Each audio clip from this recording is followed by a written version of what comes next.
Part 5. "Remember my party, remember my party," said Peter Walsh as he stepped down the street, speaking to himself rhythmically in time with the flow of the sound, the direct downright sound of Big Ben striking the half hour, the leaden circles dissolved in the air. Oh, these parties, he thought, Clarissa's parties. Why does she give these parties, he thought. Not that he blamed her, or this effigy of a man in a tailcoat with a carnation in his buttonhole coming towards him.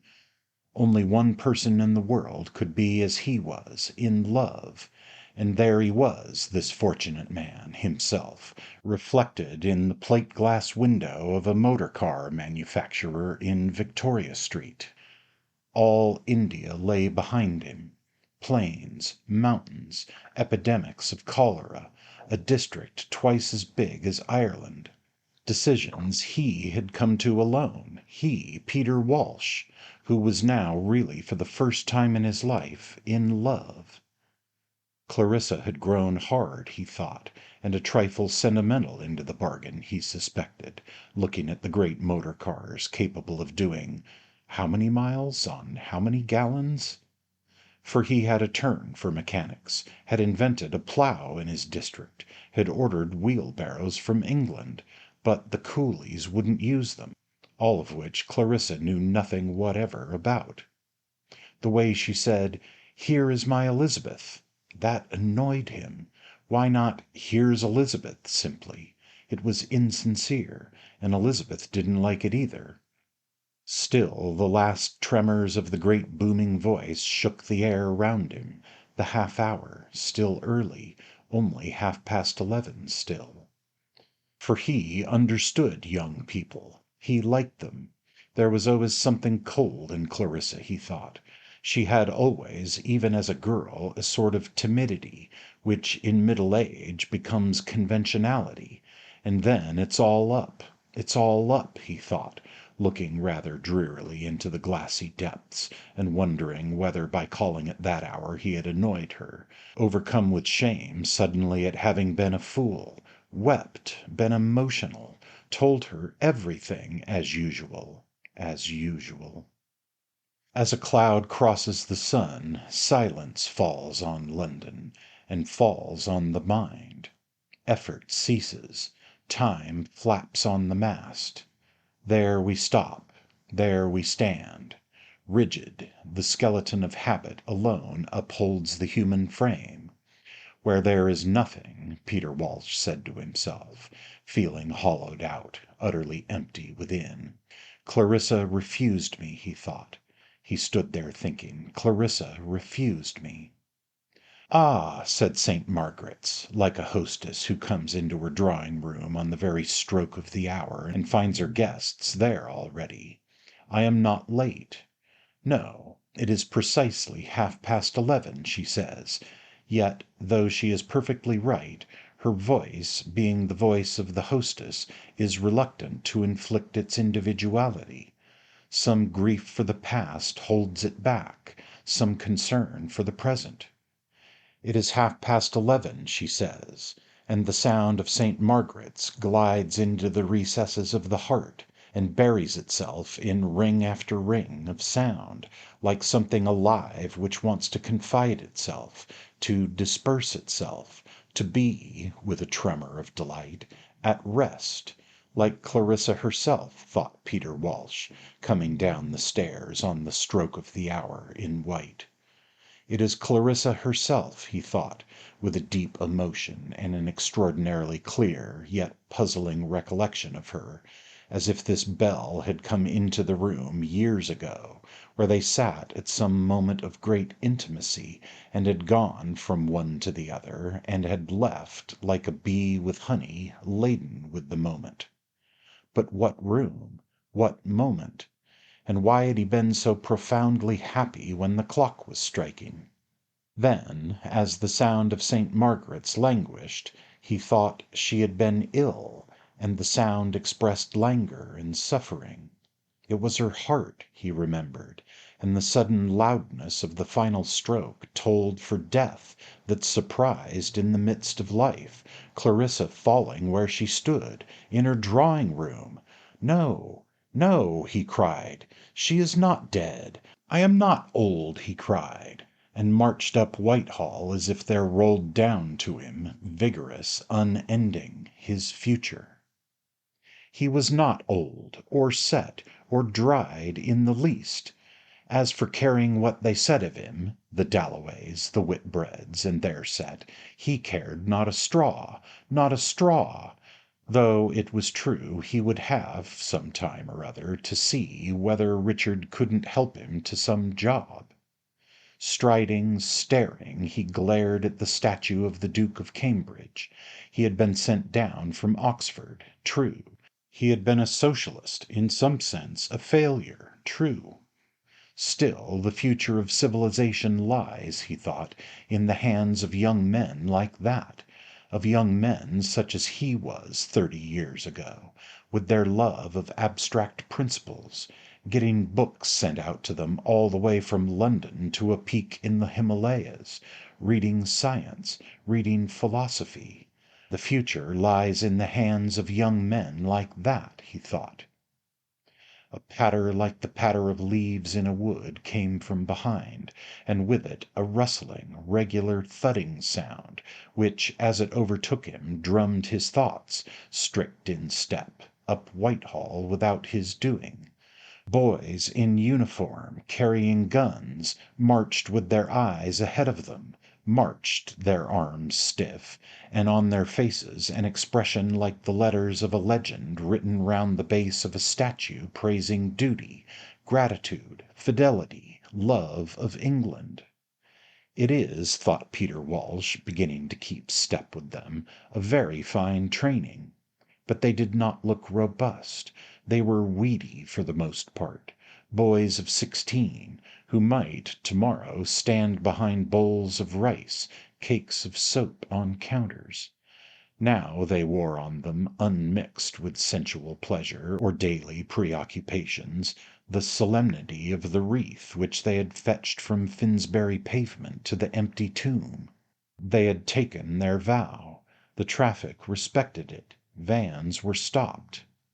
"I can't keep up with them," Peter Walsh thought as they marched up Whitehall, and sure enough on they marched past him, past every one in their steady way, as if one will worked legs and arms uniformly, and life with its varieties, its irreticences, had been laid under a pavement of monuments and wreaths and drugged into a stiff yet staring corpse by discipline. One had to respect it. One might laugh, but one had to respect it, he thought. There they go, thought Peter Walsh, pausing at the edge of the pavement, and all the exalted statues, Nelson, Gordon, Havelock, the Black, the spectacular images of great soldiers stood looking ahead of them, as if they too had made the same renunciation. Peter Walsh felt he too had made it, the great renunciation, trampled under the same temptations, and achieved at length a marble stare. But the stare Peter Walsh did not want for himself in the least, though he could respect it in others.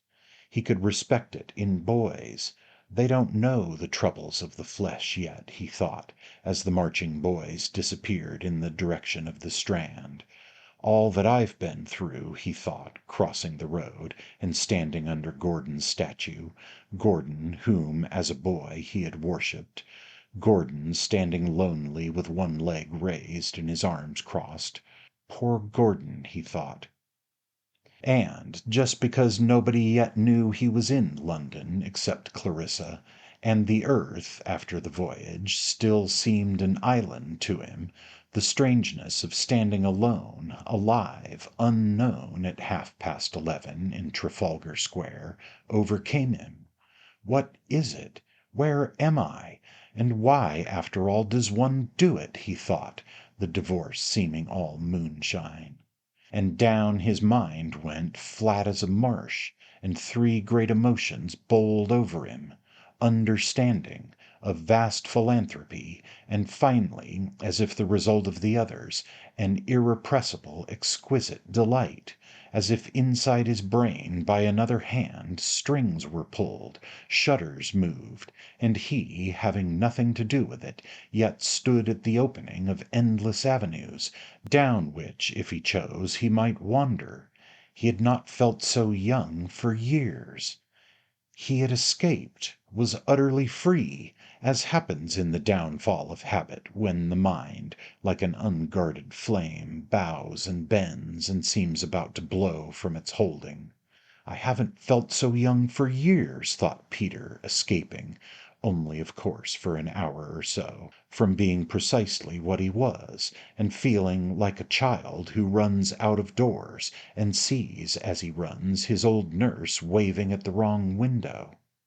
But she's extraordinarily attractive, he thought, as, walking across Trafalgar Square in the direction of the Haymarket, came a young woman who, as she passed Gordon's statue, seemed, Peter Walsh thought, susceptible as he was, to shed veil after veil until she became the very woman he had always had in mind, young but stately, merry but discreet, black but enchanting. Straightening himself and stealthily fingering his pocket-knife, he started after her to follow this woman, this excitement, which seemed, even with its back turned, to shed on him a light which connected them, which singled him out, as if the random uproar of the traffic had whispered through hollowed hands his name, not Peter, but his private name, which he called himself in his own thoughts. "You," she said, "only you," saying it with her white gloves and her shoulders. Then the long thin cloak which the wind stirred as she walked past a dense shop in Cockspur Street blew out with an enveloping kindness, a mournful tenderness, as of arms that would open and take the tired. But she's not married, she's young, quite young, thought Peter. The red carnation he had seen her wear as she came across Trafalgar Square, burning again in his eyes and making her lips red. But she waited at the curbstone. There was a dignity about her. She was not worldly like Clarissa, not rich like Clarissa. Was she, he wondered as she moved, respectable? Witty, with a lizard's flickering tongue, he thought, for one must invent, must allow oneself a little diversion, a cool waiting wit, a darting wit, not noisy. She moved, she crossed, he followed her. To embarrass her was the last thing he wished. Still, if she stopped, he would say, "Come and have an ice," he would say, and she would answer, perfectly, simply, "Oh, yes." But other people got between them in the street, obstructing him, blotting her out. He pursued. She changed.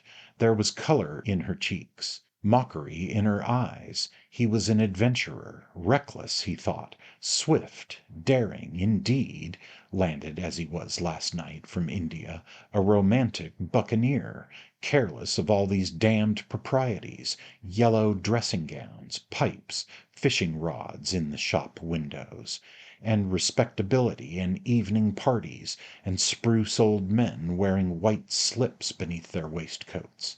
He was a buccaneer. On and on she went, across Piccadilly and up Regent Street ahead of him, her cloak, her gloves, her shoulders combining with the fringes and the laces and the feather boas in the windows to make the spirit of finery and whimsy which dwindled out of the shops on to the pavement, as the light of a lamp goes wavering at night over hedges in the darkness. Laughing and delightful, she had crossed Oxford Street and Great Portland Street, and turned down one of the little streets, and now, the great moment was approaching, for now she slackened, opened her bag, and with one look in his direction, but not at him, one look that bade farewell, summed up the whole situation, and dismissed it triumphantly forever, had fitted her key, opened the door, and gone. Clarissa's voice saying, "Remember my party, remember my party," sang in his ears. The house was one of those flat red houses with hanging flower baskets of vague impropriety. It was over. Well, I've had my fun. I've had it, he thought, looking up at the swinging baskets of pale geraniums. And it was smashed to atoms, his fun, for it was half made up, as he knew very well, invented this escapade with the girl, made up as one makes up the better part of life, he thought, making oneself up, making her up, creating an exquisite amusement and something more. But odd it was, and quite true, all this one could never share, it's smashed to atoms. He turned, went up the street, thinking to find somewhere to sit till it was time for Lincoln's Inn, for Messrs. Hooper and Greatly. Where should he go? No matter. Up the street then, towards Regent's Park. His boots on the pavement struck out no matter, for it was early, still very early. It was a splendid morning, too. Like the pulse of a perfect heart, life struck straight through the streets. There was no fumbling, no hesitation. Sweeping and swerving, accurately, punctually, noiselessly, there, precisely at the right instant, the motor car stopped at the door. The girl, silk-stockinged, feathered, evanescent, but not to him particularly attractive, for he had had his fling, alighted. Admirable butlers, tawny chow dogs, halls laid in black and white lozenges with white blinds blowing, Peter saw through the open door and approved of. A splendid achievement in its own way, after all, London, the season, civilization. Coming as he did from a respectable Anglo-Indian family, which for at least 3 generations had administered the affairs of a continent. It's strange, he thought, what a sentiment I have about that, disliking India and empire and army as he did. There were moments when civilization, even of this sort, seemed dear to him as a personal possession, moments of pride in England, in butlers, chow dogs, girls in their security. Ridiculous enough, still there it is, he thought, and the doctors and men of business and capable women all going about their business, punctual, alert, robust, seemed to him wholly admirable, good fellows to whom one would entrust one's life, companions in the art of living who would see one through. What with one thing and another, the show was really very tolerable, and he would sit down in the shade and smoke. There was Regent's Park. Yes, as a child he had walked in Regent's Park. Odd, he thought, how the thought of childhood keeps coming back to me. The result of seeing Clarissa, perhaps, for women live much more in the past than we do, he thought. They attach themselves to places, and their fathers. A woman's always proud of her father. Bourton was a nice place, a very nice place, but I could never get on with the old man, he thought. There was quite a scene one night, an argument about something or other, what, he could not remember. Politics, presumably. Yes, he remembered Regent's Park, the long straight walk, the little house where one bought air balls to the left, an absurd statue with an inscription somewhere or other. He looked for an empty seat. He did not want to be bothered, feeling a little drowsy as he did, by people asking him the time. An elderly grey nurse with a baby asleep in its perambulator. That was the best he could do for himself. Sit down at the far end of the seat by that nurse. She was a queer-looking girl, he thought, suddenly remembering Elizabeth, as she came into the room and stood by her mother. Grown big, quite grown up, not exactly pretty, handsome rather, and she can't be more than 18. Probably she doesn't get on with Clarissa. There's my Elizabeth, that sort of thing. Why not, here's Elizabeth, simply, trying to make out, like most mothers, that things are what they're not. She trusts to her charm too much, he thought. She overdoes it. The rich, benignant cigar smoke eddied coolly down his throat. He puffed it out again in rings which breasted the air bravely for a moment. Blue, circular. I shall try and get a word alone with Elizabeth tonight, he thought. Then began to wobble into hourglass shapes and taper away. Odd shapes they take, he thought. Suddenly he closed his eyes, raised his hand with an effort, and threw away the heavy end of his cigar. A great brush swept smooth across his mind, sweeping across it moving branches, children's voices, the shuffle of feet and people passing, and humming traffic, rising and falling traffic. Down, down he sank into the plumes and feathers of sleep, sank and was muffled over.